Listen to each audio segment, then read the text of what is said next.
Good morning, everybody. Welcome to your Rangers Review morning briefing. It is, happy transfer deadline day to all those that celebrate it as well. It is Monday, the 1st of September. I'm Derek Clark, and I'm joined by a double team of Chris Jack. How goes it, Chris? We are celebrating, Derek. Don't you worry about that. All good. How's things? Yeah, all good. Thank you. This end, Joshua Barry also joins us. How goes it, Joshua? Yeah, good. Yeah, I think Chris definitely will be celebrating this evening. I think it's going to be busy. Derek will be keeping people up to speed, and it's been quite the summer, and expect that today we'll have quite a bit of business. Remains to be seen to what degree exactly. Yes, we're going to talk transfers, of course, but we're also going to talk about what unfolded at Ibrox yesterday. Before we do that, a quick word for our podcast sponsors, Willows Fencing. If you're looking for a new fence, folks, these are the guys to call. They've got over 20 years of experience in the fencing game, and they're proud partners of the Rangers Review. They're offering free consultations. You also get 10% off if you use the code Rangers Review over on their website, which is willows-fencing.com. Right, myself and Chris were on the post-match reaction video from Ibrox yesterday. A good number of you tuned into that, but we never spoke to your good self, Joshua, who had hot-footed it down to the press conference room to hear from Russell Martin. It's fair to say it was a pretty uneventful Old Firm derby. Very little chances for both sides. Rangers getting a point again, 4 defeats on the bounce. Unfortunate, perhaps, to have a goal ruled out from John Sousa from a James Tavernier free kick after a VAR check, but was it the right call all in all? And offered very little going forward, and weren't really tested a great deal either. What did you make of what you witnessed yesterday? I think if you're Russell Martin, you can definitely sell it as, especially off the back of that defensive performance in midweek, that you change things, and that's been something that I think we've not seen him do. Rangers were quite direct. They had almost 200 fewer passes than Celtic. I thought they were much better off the ball. They didn't give up many opportunities, and I didn't really expect that type of performance from them. When I saw it was Barron for Raskin, I thought, I can see a mistake happening here because of the risks that Rangers sometimes take at the base of midfield, but it was more of a 4-2-3-1. So on that side, I think you can frame it as we got the defensive side of the game right. However, I think if you're being critical, you look at it and you say, still, was it only 1 goal from open play in the league, if at all, I think, for Rangers? Did they score? What was the open play goal? Is it the Finlay Curtis one at St Mirren? Because that was technically from a corner, actually, isn't it? Yeah, I'm taking that as a second. I'm not giving it as a set piece goal either, though, so I don't know what it is. Because the set pieces yesterday, I thought that was maybe something we should talk about over the break, Derek, because I think that has been a bit of a concern, how fragile Rangers have looked at one side and not carried enough of a threat at the other side. But to me, sitting at that game, I just thought it was there to be won. And this is a poor Celtic side who were fragile, and Rangers couldn't quite capitalise upon it. And I thought you saw that in the final stages, rather than there being a real. And let's not forget, Rangers were the ones who had the home advantage here. I think that's probably a better result for Celtic, although both teams clearly didn't want to lose. I just thought there was like the Suter header is such a fine line, and you've got to take that into consideration. But I thought the game was crying out for Gassama to go over to the left just after half-time, because it was a game where nothing was happening in an attacking sense. There was no real patterns of play. It was quite direct. I thought he was a one player in the pitch who you thought he can just do something individually. And I'd have liked to see him go to the left, by Rami on sooner to give some more legs in that number 10 position, and then Antman to try and run whoever Celtic's left back was. I know Tierney came off after an hour. So that would be my take on it. You've got to give them some credit because they changed things. They were more pragmatic, and it was a far more bought-in performance in midweek. But I also think it's fair to say it was a missed opportunity. If you win that game, you can frame it as a real positive, but they didn't, and I just thought it lacked that maybe front-footedness from the bench at points, but also on the pitch to really go and seize a game that I think was there to be won. Yeah, John with the point, he says, why did they persist with Gassama on the right, even when Ant-Man came on? Yeah, certainly when Ant-Man came on, I thought he would put Gassama over on that left-hand side, but it never materialised in the end. Yeah, like you, Joshua, I think, listen, Anthony Ralston's just I think he's limited in his skill set, so I really wanted that Jedi Gassama to have a right go at him, but it never really happened yesterday. Mikey Moore worked hard, but we never really seen much from him in an attacking sense. That was a real bugbear of mine yesterday, that the wingers weren't really having a go. We've seen it once in the second half, a good move that Rangers progressed up the pitch. Gassama's got the better of it. Kieran Tierney put a ball in that the skills dealt with, but that was pretty much that. We spoke at length yesterday, Chris, about the game. I think Josh is right. I think any Old Firm side that goes to the ground of their opponents, I think, would be the happier of the two if they emerge with a point, given the state of play, given where Celtic are in the league at this moment in time. We said beforehand that we were a tad concerned about what Rangers are going to turn up, given what unfolded in Belgium a few days earlier. But that was a really, really poor Celtic team. And it doesn't, apart from John Souttar's head, they never really laid a glove on them. No, it wasn't. It wasn't one that I rushed home to watch back. Put it that way. I know George likes to subject himself to watching these 90 minutes back. He does it far more often than me. But even a man of his dedication to his craft will not be watching that one back. I would have thought it was fairly dire stuff all around from both sides. It was a very Old Firm game. Didn't even have a flashpoint or a couple of hefty 50-50s. It was just it passed almost without event.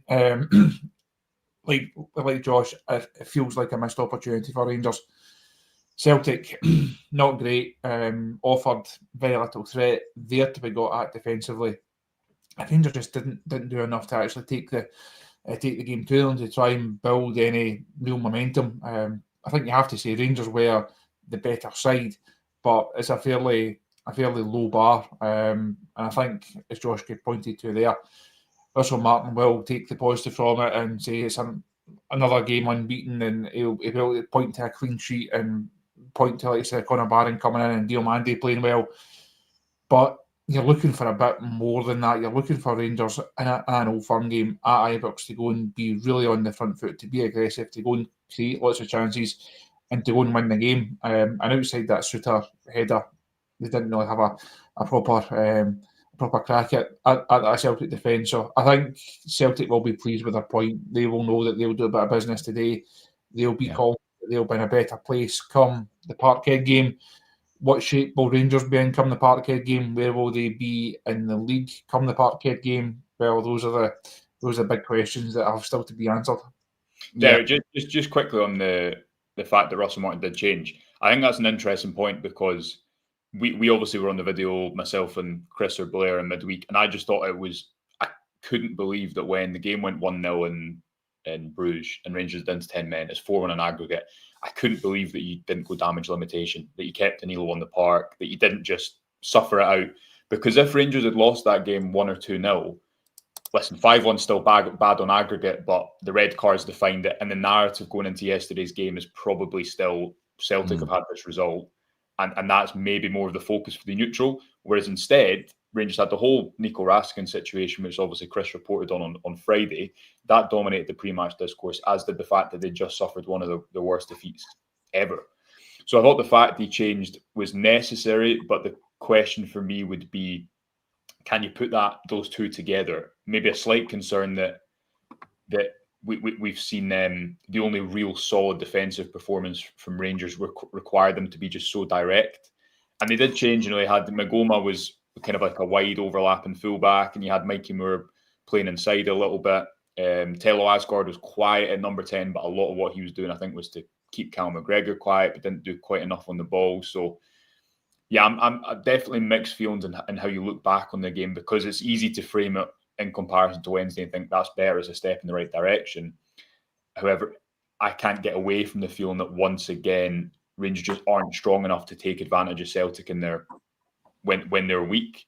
And you just wonder if that's going to come back to bite them in the context of the season. Yeah, but it's positives, like you say, it's sort of changing shape. Conor Barron and Mohamed Diamandi I thought were good yesterday. Don't think Tello Asgard, I've seen him split opinion on social media, certainly with his performance. Some saying he did a number on Callum McGregor. For me, on the ball, I'd be expecting a lot more. Yeah, I get this nullifying Callum McGregor stuff is key, but as I mentioned on the show yesterday, we're not talking about Zinedine Zidane here. I would like to see Asgard really impose himself, certainly at Ibrox, and really show what he's all about. What do you make of his performance yesterday, Joshua? My initial reaction, we were texting about it in the game, and my initial reaction was I didn't think he had a good game. Yeah. However, I've not watched it all back. Chris is right. Even I am not that keen. I think it was the lowest XG game recorded in the last 7 years in the Scottish Premiership or something like that. I need to 0.16 to 0.17, was it? Something like that, yeah, something like that. So it was really, really low. But yeah, Asgard maybe defines actually Rangers' performance, and did a lot of the quiet things probably quite well, solid off the ball, didn't make big errors, but I think was too guilty of slowing the attacks down when he did have an opportunity to go forward and probably just didn't do quite enough to seize it. I just thought it was crying out for someone to go and take advantage of the game, and I do think that set pieces have been a bit of a worry so far. And although Rangers score from one, so maybe that's an unfair criticism, although it's offside, for the number of times that they put the ball into the box with a long throw or a corner or a free kick, I think there was more for them more to be had from those situations. Those situations too. Somebody to grab the game like a Nico Raskin, perhaps.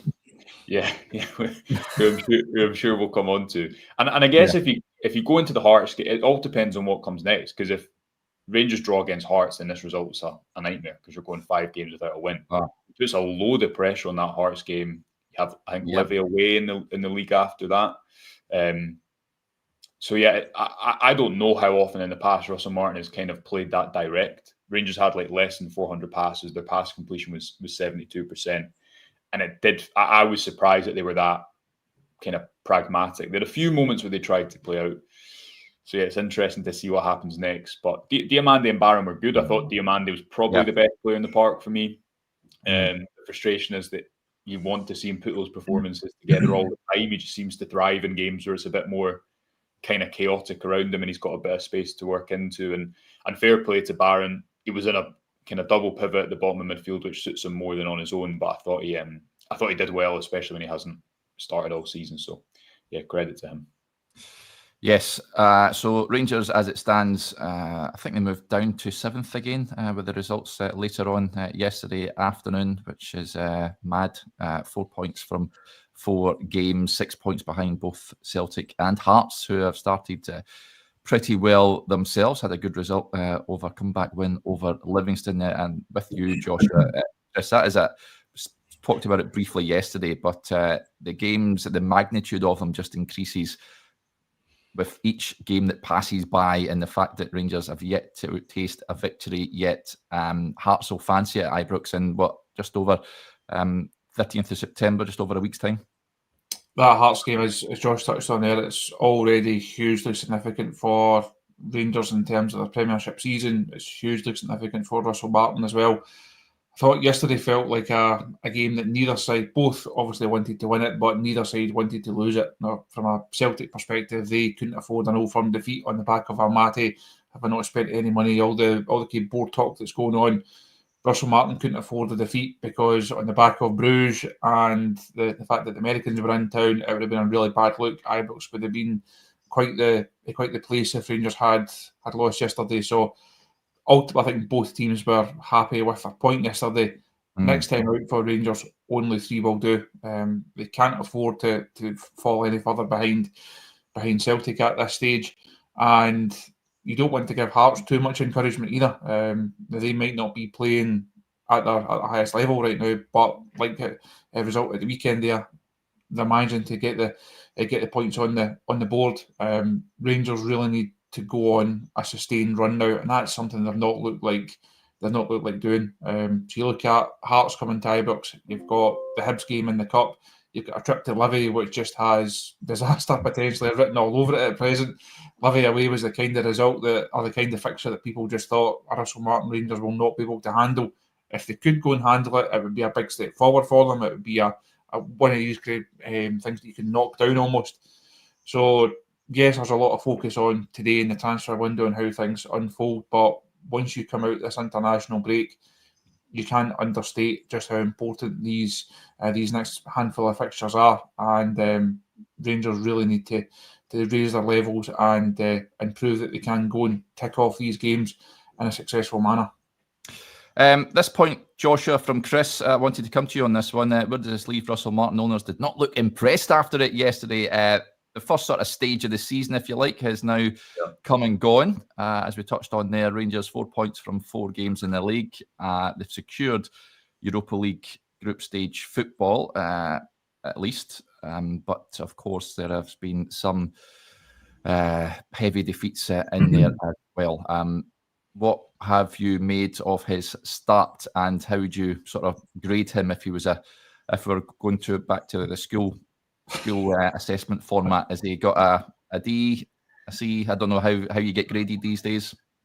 It's certainly not a high grade, is it?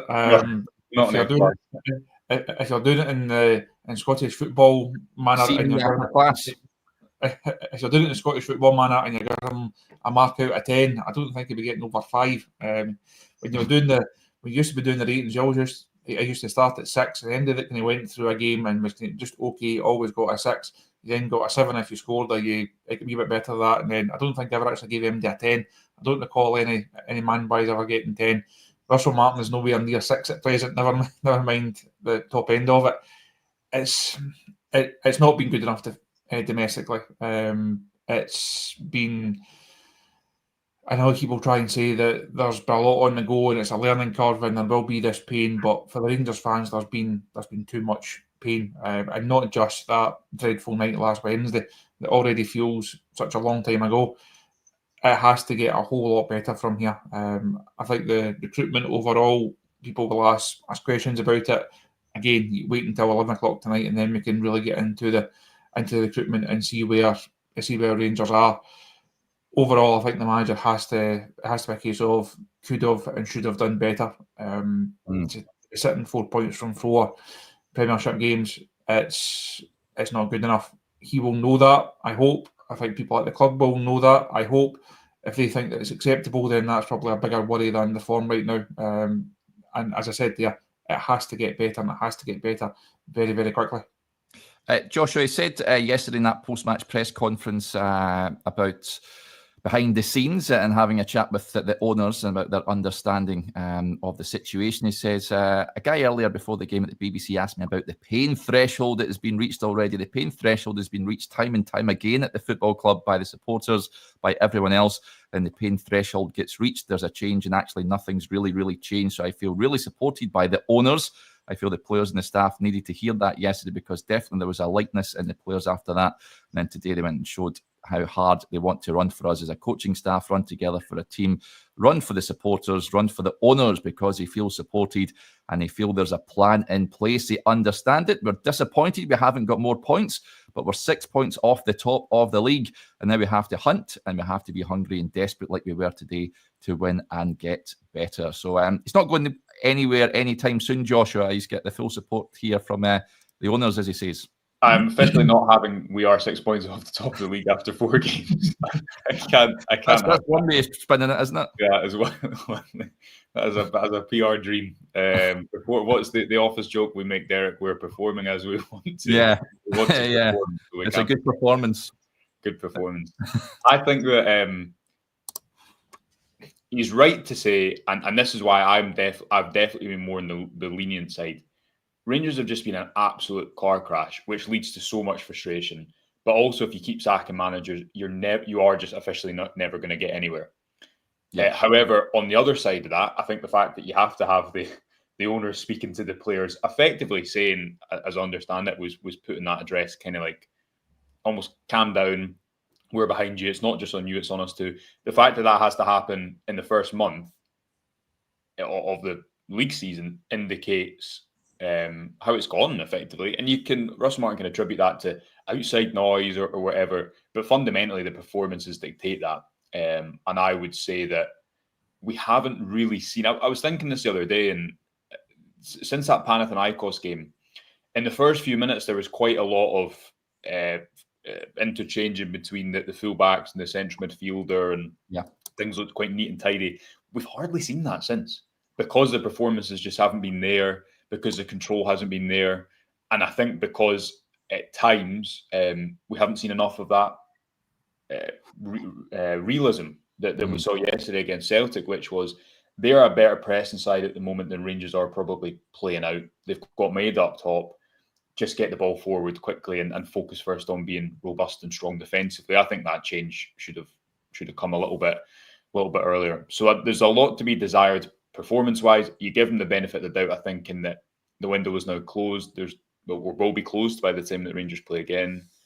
There ought to be no excuses on that front, and he's been very heavily and significantly backed in the transfer window. Now, we'll come on to speak more about recruitment, how the money's been spent, where it's been spent. We've got loads of time to do that over the international break. But especially going into September, Derek, there's no excuses and context that I think can be added. Whereas this month, despite the criticism that's been merited over performances, there has been so many other things going on that maybe Russell Martin is justified in citing them. I don't think that will be the case next month. Yeah, love this. Butler says a Brentism. This one, a professionalism is, and that is what I want. A top quote from the Brentmeister General. That one. Come back to you then, Joshua. We mentioned Raskin there. Yeah. What a mess this situation is. It could have been doing with him yesterday. There is obviously an issue between him and Russell Martin, the club, at this point in time.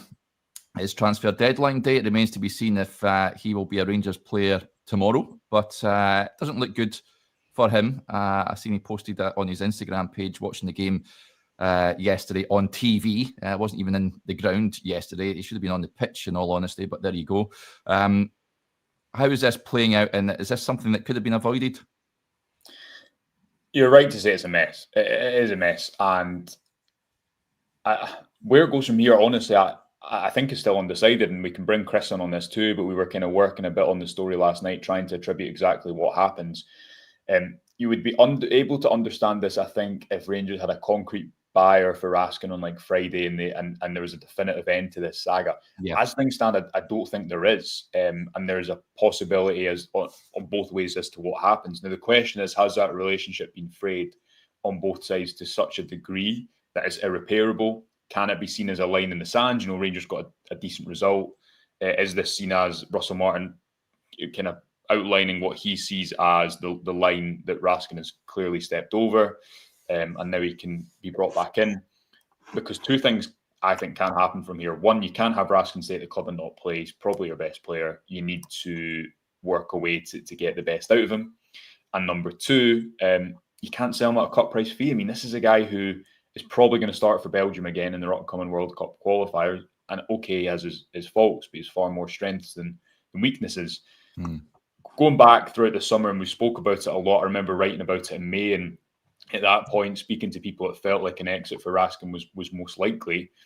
And I think there's been this narrative of, he's been agitating for a move, he's wanted to leave. I don't think it's as black and white as that. It's certainly not to the extent of the Hamza Egaman situation. I think you have a player who, as Martin spoke about only 2 weeks ago in Pilsen, when he said, look, there's been a lot of noise around him, a lot of noise surrounding his future, and that's not really his fault. In modern football, players are chronically exposed to this. But Martin said at that point, since we had a chat, he's been incredible, like a different guy. So the question is, what happened between that moment 2.5 weeks ago, 3 weeks ago, up until this week?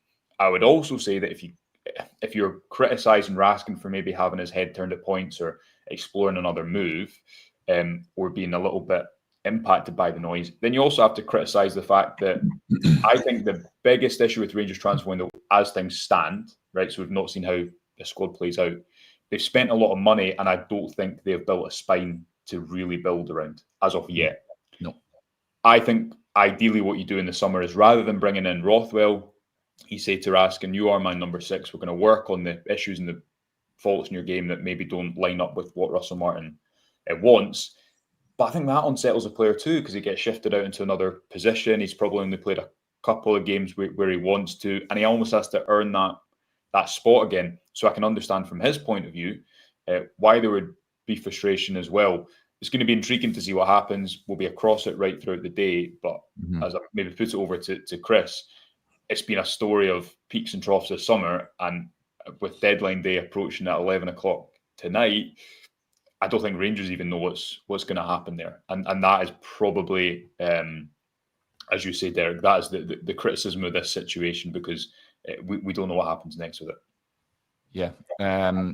Was asked about, there was chants for Nico during the game yesterday. They said, I didn't hear that, and honestly, I just want to focus on my energy. If anyone asks about any player individually, I'll focus on my energy on the squad today, who I'm really proud of. It's not about me, it's not about Nico, it's not about any individual. I'm here to talk about the group and the squad we had today, and they were brilliant. Not sure if you had his AirPods in or whatever, but I'm sure you heard it yesterday, Chris, at the chance for Nico Raskin. But listen, as Joshua quite rightly said there, I think, he is Rangers' best player. You want your best players on the park, and for these sort of things to be ironed out. Now, I know that Guardian Zero and a few others saying, did you see the interview with Neil McCann on Sky yesterday? Yes, I did. And he said some interesting stuff, Neil McCann. He says if he's been disruptive in the dressing room, then that's something the players need to deal with. His disruptive nature came from when he was challenging us on the training pitch last season. He would question you. I had a very heated exchange with him regarding how he played. We wanted him to play as a left-sided 8, but he kept coming into where Connor Barron was. I gave him 5 or 6 examples, and he took it on board. He still had something to say, like, well, I can come and start things.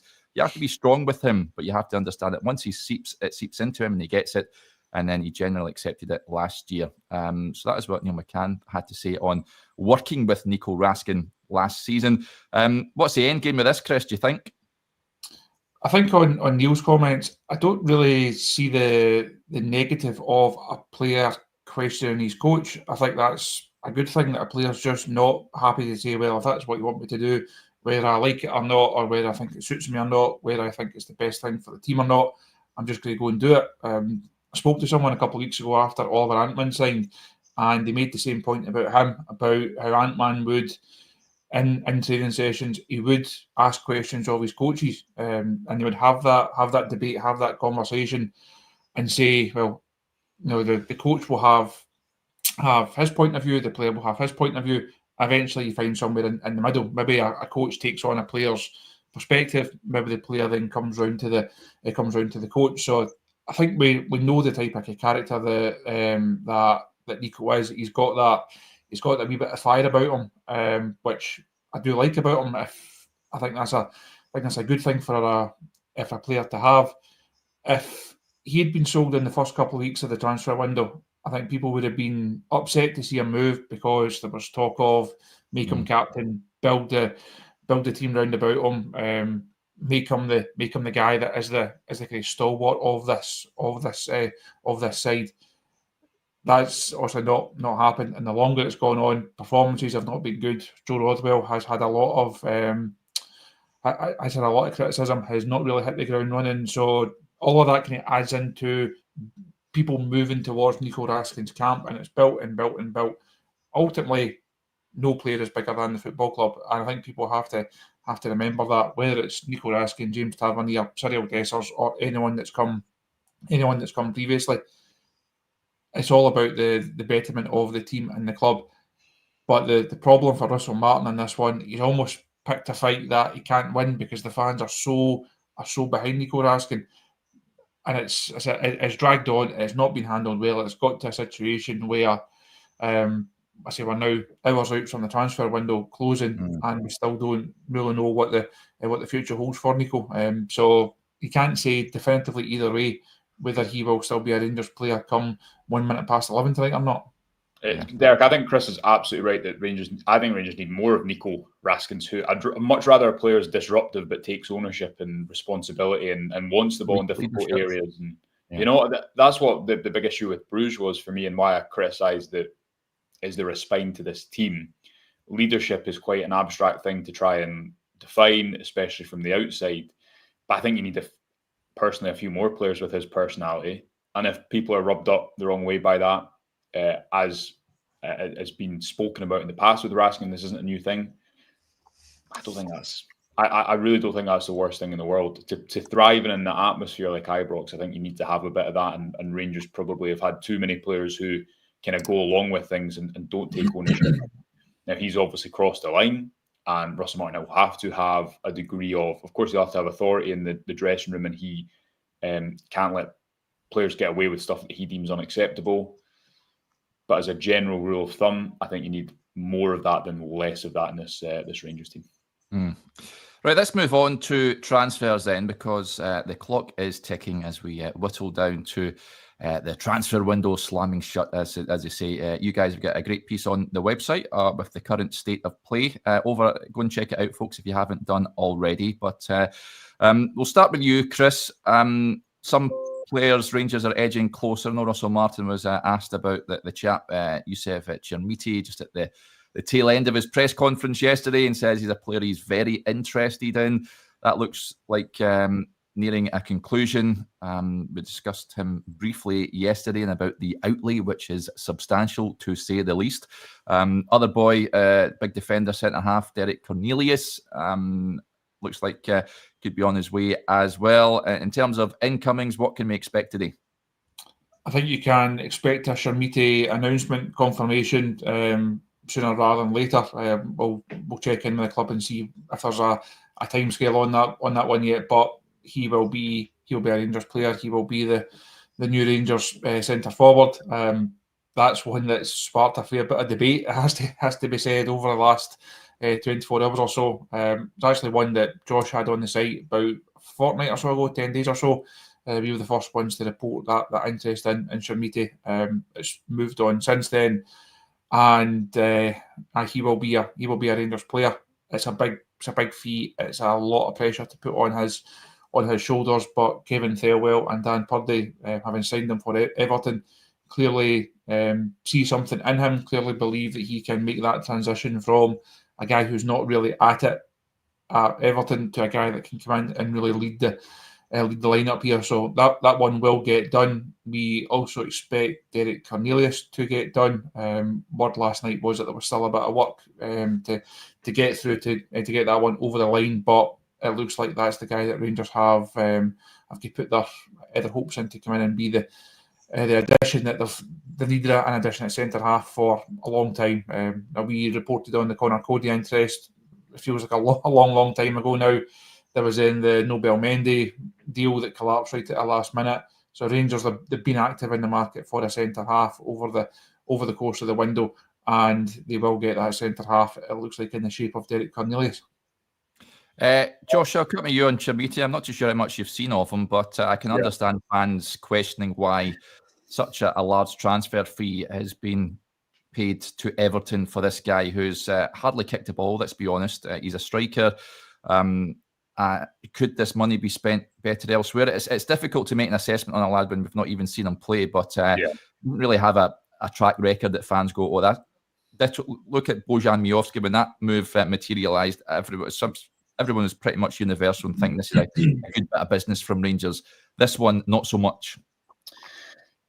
Yeah. As Chris said, we reported on it, I think, about a fortnight ago, and that was in a piece that was outlining like what will happen with the Trigger situation, what could happen. Hamza Gaman at that point, that was just before the St Mirren game. He obviously refused to come off the bench subsequently.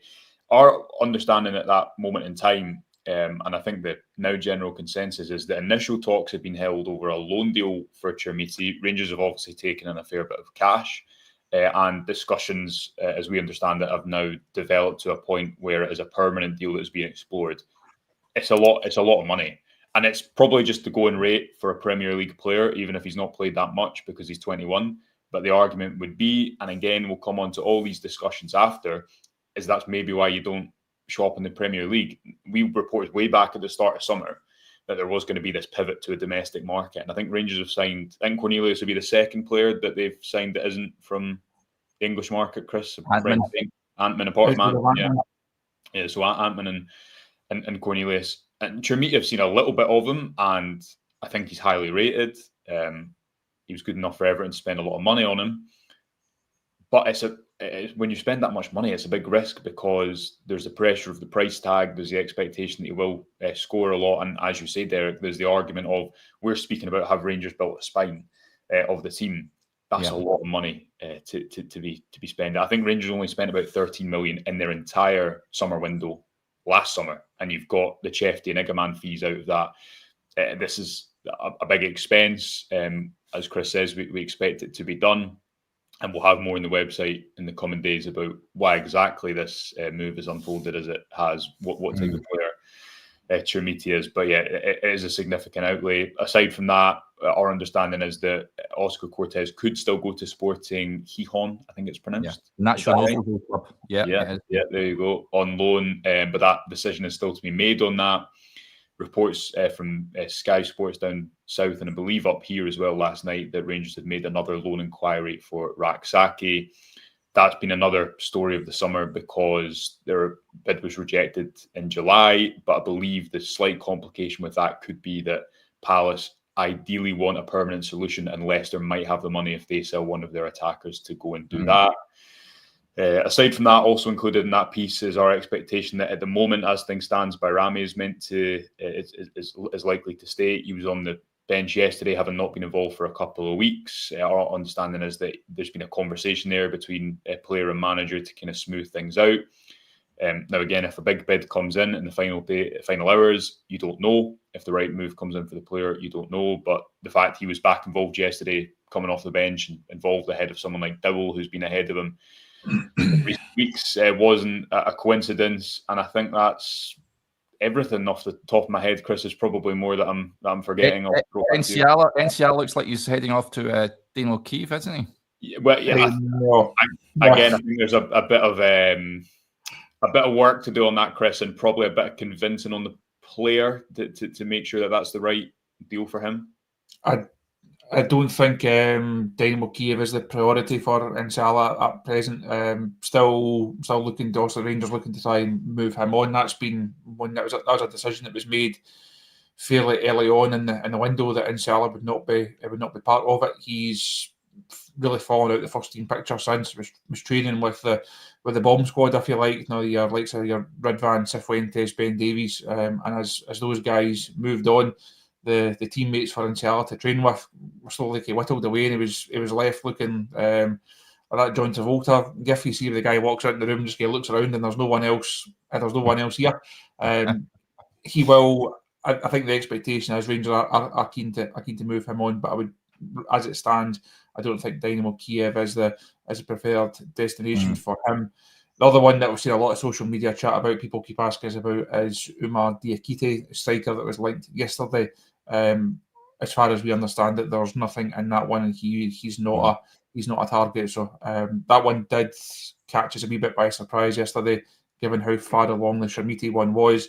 I don't think you'll see Rangers have 4 number 9s, and Chermiti will be the final striker addition. So nothing in those Diakite stories, as I think it was the African press had that yesterday. But we can knock that one down. Rabbi Matondo, of course, still question marks over his future. The forgotten man. He has been injured, hasn't he? He should be due back soon, Joshua, I'd imagine. We reported in June, I think, that he was due back in August. Rangers had hoped to move him on, but I don't know of anything happening there if they're able to do that before the deadline. Leon King's another one. Rangers had agreed a deal with Wickham going back quite a few weeks now, but personal terms, that deal broke down eventually, despite an agreement between the two clubs. So that there will be a few players that Rangers don't manage to get off the books, and their wage bill, I think, is still pretty significant. Obviously, Ridvan's away, and Cifuentes and Davies on loan deals for now. We're going to be live tonight. We'll probably be live at some point in the afternoon as and when things develop, but we'll have our usual kind of 2-hour slot with all your favourite, hopefully, Rangers review faces, minus Johnny, who's in Italy. Is he now? Yeah, he is. Yeah, I know. He'll be in his element. He will definitely be in his element. So we'll keep people up to date right throughout the day, and tonight on the show we'll have a longer discussion around squad depth and incomings and money spent in a few different segments. So maybe do a bit of a Q&A section there later on as well, because I realise it's a lot of talking points to get through. Yeah, Mac and a few others saying yellow tie tonight, Derek. Why not? Given it's a special occasion, I'll stick the yellow tie on. Let's hope we've got some signings. I'm sure we will have to discuss. So, join us later on, folks. Keep your eyes peeled on the YouTube channel. If you've not subscribed as well, make sure you're subscribing to the channel. Hit that notification bell. You'll never miss a video when we go live. But a bit of a bumper show this morning, as expected. Big thank you to Chris and to Joshua. Thank you to you all for tuning in. And we'll speak to you a little later on. Bye for now.